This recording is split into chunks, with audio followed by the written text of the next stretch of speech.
గారికి కూడి వచ్చిన సంఘస్థులందరికీ కూడా నా నిన్ను వందనాలు చెల్లించుకుంటాను. నాకు ఇవ్వబడిన మాట యేసుక్రీస్తు ప్రభు వారు శిలువ మీద పలికిన 7 అమూల్యమైన మాటల్లో మరి 4వ మాటను పలికే అవకాశాన్ని దేవుడు నాకు దయచేశారు. నన్ను బట్టి చిన్న ప్రార్థన చేసుకున్నాను.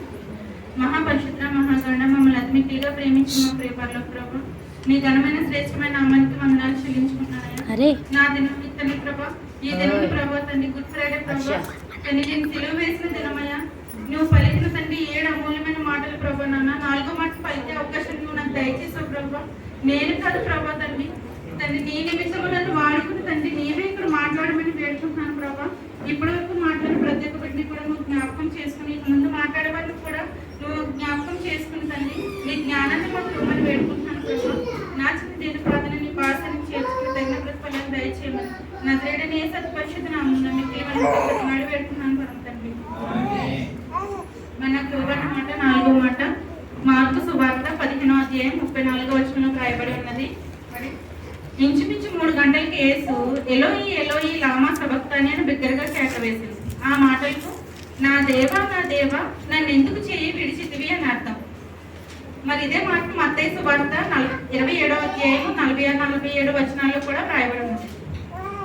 అసలు ప్రభువారు పలికిన 7 మాటల్లో కూడా మరి బైబిల్లో అనేక గూఢమైన అర్థాలు ఉన్నాయి. మరి 4వ మాట అయితే ఏలి ఏలి లామా సబక్తాని అంటే ఇది ఒక హెబ్రీ భాషకి సంబంధించింది. మరి అక్కడ ఉన్న ప్రజల్లో అయితే మరి కొంతమందికి హెబ్రీ భాష తెలియని కారణంగా చాలా మంది అనుకున్నారు ఒకవేళ ఇతన్ని రక్షించడానికి ఏలిని కానీ పిలుస్తున్నారేమో అని అనుకున్నారు. కానీ ఎందుకంటే మనం ఎప్పుడు కూడా దేవుడి మనసులోని భావాలు కానీ ఆయన యొక్క గూఢమైన అర్థాలను కూడా మనం ఎప్పుడు గ్రహించం. ఎందుకంటే ఎప్పుడు మనం ఆలోచించుకుంటాం కానీ అసలు దేవుడు మన కొరకు ఏం తెలియజేస్తున్నారు అన్నది మనం ఎప్పుడు గ్రహించుకోము.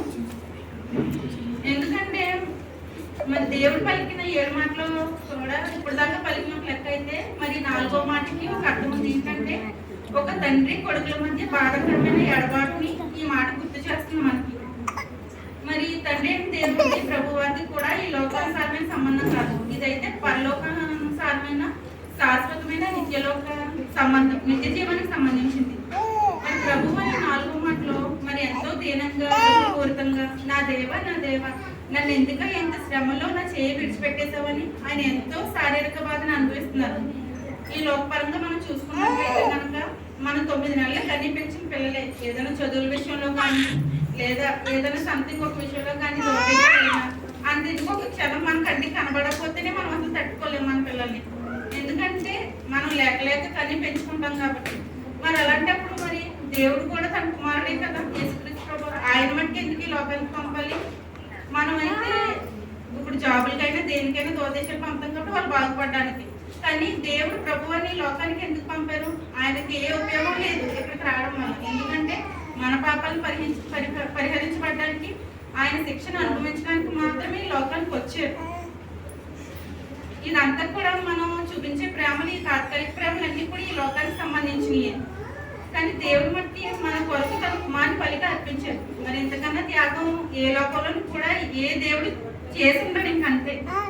మామూలుగా చాలా మంది నాస్తికులు అనుకుంటారు కదండి, దేవుని ఎరగని ప్రజలు నిజంగా ఈయన దేవుని దగ్గర నుంచి వచ్చినట్టయితే కనుక ఇతనికి కూడా శక్తులు ఉంటాయి కదా, అయినా దేవుడు ఇంత సిలువ శ్రమని పెట్టడం ఎందుకు, ఇలాంటి మరణం ఎందుకు, ఇంత వేదనకరమైన మరణం ఎందుకు, ఇతనికి ఒక్క క్షణంలో ఈ మరణాన్ని తప్పించే శక్తి మరి దేవుడికి ఉంది కదా అని అనుకోవచ్చు నాస్తికులు.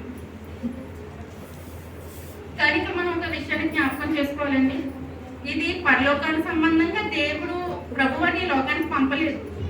ఆయన కూడా మనిషి కుమారుడిగా కన్య గర్భాన జన్మించి మరి మనకి ముందుగానే పాత నిబంధనలో ప్రవక్తల చేత ప్రస్తావించబడింది. ఏంటంటే ఆయన పుడతారు, కన్య గర్భాన పుడతారు, ఆయన మన పాపాల కొరకు శిక్షణ అనుభవిస్తారు, మరణిస్తారని చెప్పి మనకి పాత నిబంధన గ్రంథాల్లో వ్రాయబడి ఉన్నది.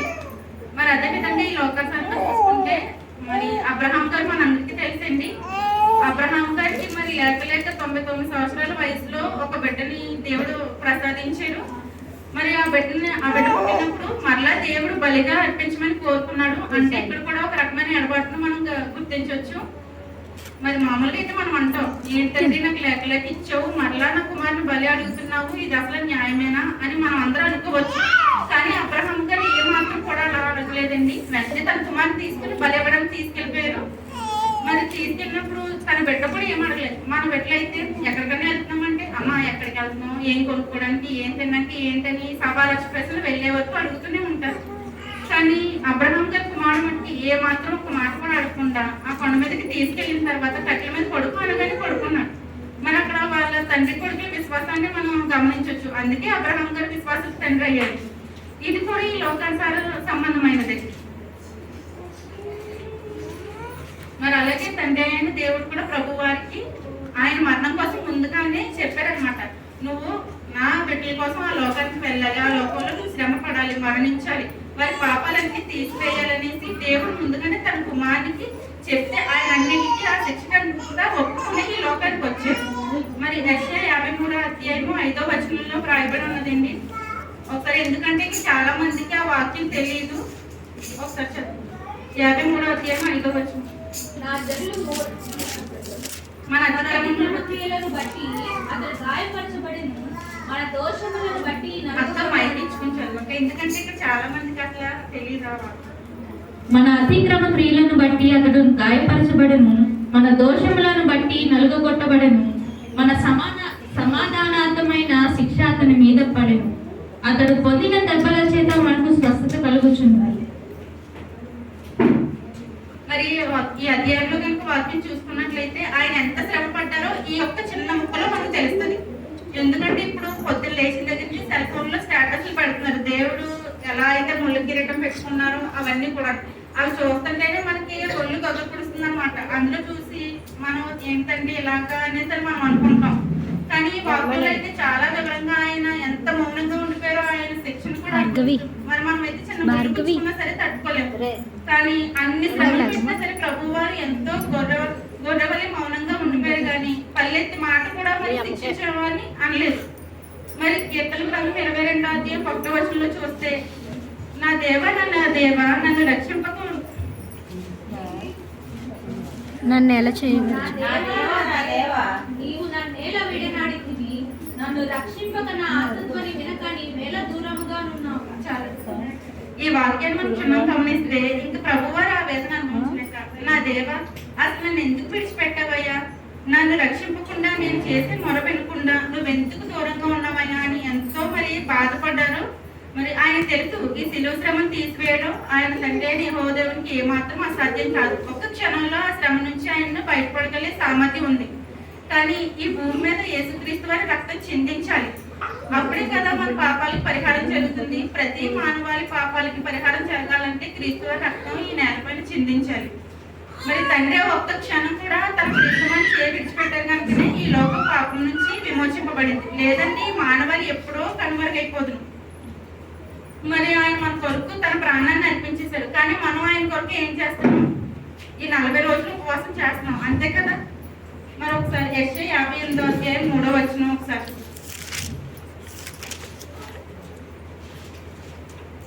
మేము ఉపవాసం ఉండగా నీవెందుకు చూడవు, మేము మా ప్రాణములను ఆయాసపరచుకొనగా నీవెందుకు లక్ష్య పెట్టవు అని నీ ఉపవాస దినమున మీరు నీ వ్యాపారము చేయదు, నీ పనివారి చేత కఠినమైన పని చేయించుదు. మరి చూసినట్లయితే కనుక మనం ఉపవాసం చేస్తామని అనుకుంటున్నాం అంతే. కానీ నిజమైన ఉపవాసం కాదు. మనం ఉపవాసం చేస్తే కూడా మళ్ళీ మనం తిరిగి దేవుడు ప్రశ్నిస్తున్నాం. ఏమని? మేము ఉపవాసం ఉంటున్నాం కదయ్యా, నువ్వు ఎందుకు మమ్మల్ని చూడట్లేదు, మేము ఏమీ తినకుండా మా ప్రాణాలను ఆయాసపరుచుకుంటున్నాం, మరి నువ్వు ఎందుకు లక్ష్య పెట్టట్లేదని అడుగుతున్నాం. అసలు మనం చేసే ఉపవాసాలు ఎలా ఉంటాయంటే, పేరుకి ఉపవాసం ఉంటాం కానీ మన సొంత పనులు మన వ్యాపారాలు చూసుకుంటాం, ఎదుటి వాళ్ళ మీద హేళన చేస్తాం, ఎదుటి వాళ్ళ కోసం అబద్ధాలు, ఇవన్నీ గొడవలు, వివాదాలు ఇవన్నీ చేసుకుంటూ ఉంటాం. మరి మనం ఉపవాసం ఉంటాం కానీ ఇంటి దగ్గర వండేసుకుని వస్తాం. ఉపవాసం విరమించుకోగానే మనం ఏం తినాలో ముందుగానే మనం ప్రిపేర్ చేసుకుని వస్తే ఇంకా అది ఉపవాసం ఎలా అవుతుంది? ఉపవాసం అవ్వదు కదా. మరి నిజమైన ఉపవాసం ఏంటంటే, మరి లేని వారికి వస్త్రాలు ఇవ్వడం, వస్త్రాలు లేని వారికి వస్త్రాలు ఇవ్వడం, పేదలను మన ఇంట్లో చేర్చుకోవడం, తినడానికి కూడా లేని వారికి తిండినివ్వడం, ఇదే దేవుడికి ఇష్టమైన ఉపవాసం. అంతేగాని మన కడుపులు కాల్చుకుని మన ప్రాణాలకి ఏదో ఆయాసం దుఃఖం ఏర్పాటు చేసుకుని మనం ఉపవాసం ఉండాలని దేవుడు ఎప్పుడు కూడా కోరుకోలేదు. మరి ఆయన మన నుంచి కోరుకున్నదల్లా వెలిగిన మనసును మాత్రమే దేవుడు కోరుకున్నాడు. మరి అది కూడా ఇవ్వలేని మన దౌర్భాగ్య స్థితిలో మనం ఉన్నాం.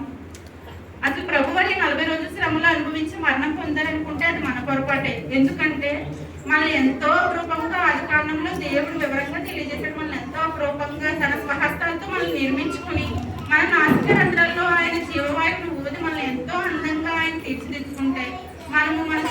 ద్వారా కాళ్ళ ద్వారా మన కళ్ళతో మన ప్రవర్తనతో ఆయన్ని సిలువ వేస్తూనే ఉన్నాం. ప్రతిరోజు ఆయన సిలువ వేస్తూనే ఉన్నాం. మరి ఒక్కోసారి అనిపిస్తుంది కదా, ఏంటయ్యా నాలాంటి దానికోసమా లేదా నాలాంటి వాడి కోసమా నువ్వు ఇన్ని శ్రమలు పడతావు, నేను పాపినయ్యా నా కోసం ఎందుకని ఇంత తాపత్రయపడుతున్నావు నువ్వు అని మన జీవితంలో మనం ఎప్పుడన్నా ఒక్కసారన్నా సరే మనం అనుకునే ఉంటాం, మన తలంపులో కన్నా వస్తుంది. కానీ మనం పాపులం కాదండి. ఎందుకంటే దేవుడు ఈ లోకానికి వచ్చి తన రక్తం ద్వారా మన పాపాలకి కడిగేసినప్పుడు మన పాపం అవ్వం. కానీ మన పాపం అని కాడికన్నా మరలా చిక్కుకోకుండా మనల్ని మన ప్రవర్తన మనం జాగ్రత్తగా చూసుకోవాలని దేవుడు కోరుకుంటున్నాడు. మన కొరకు ఆయన ఈ లోకానికి వచ్చారు కాబట్టి మనం కూడా ఆయనకు తగిన విధంగా మనల్ని మనం మలుచుకొని మన విరిగి నలిగిన మనసును మరి హృదయ శుద్ధి చేసుకునే ఆయనకి మన హృదయాన్ని ఇచ్చి మనం మరలా పాపమని కాడికి చిక్కుకోకుండా మన ప్రవర్తన సరి చేసుకుని ఉండాలని దేవుడు కోరుకుంటున్నారండి. ఈ కొద్ది మాటలు తన మనుషుల్లో దేవుడు